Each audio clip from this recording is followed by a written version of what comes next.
రాముడు వనవాసంలో నేలపైన పడుకునేవాడు అని తెలిసి భరతుడు 2 అడుగుల లోతు గొయ్యి తవ్వి అందులో పడుకునేవాడు అని మీకు తెలుసా? ఇలా ఎందుకు చేశాడంటే భరతుడు అయోధ్య సింహాసనం పైన కూర్చోడానికి ఇష్టపడలేదు. ఎందుకంటే దానిపైన కూర్చునే అర్హత ఒక రాముడికే ఉందని నమ్మాడు. అయోధ్యకు రాజు అయ్యే ఆశ తనకి లేదని కైకేయి కూడా చెప్పాడు. రాముడిని వెతుక్కుంటూ అరణ్యంలోకి వెళ్ళాడు. రాముడిని కలిసి తన తల్లి చేసిన కుట్రలో నాకు ఎటువంటి సంబంధం లేదని చెప్తాడు. అయోధ్యకు తిరిగి వచ్చేయమని రాముడిని వేడుకుంటాడు. తండ్రికి ఇచ్చిన మాట ప్రకారం 14 ఏళ్ల వనవాసం చేసిన తర్వాతే అయోధ్యలో అడుగు పెడతాడని రాముడు చెబుతాడు.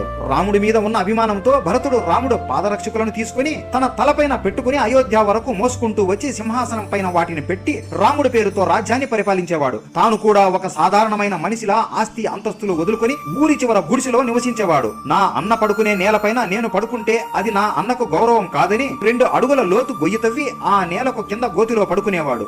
రాముడు వనవాసంలో ఉన్నంతసేపు భరతుడు తన సుఖాలను ఇలా త్యాగం చేశాడు. ఇది ఎంత గొప్ప సంబంధమో కదా. అందరూ చెప్పండి, జై శ్రీరామ్.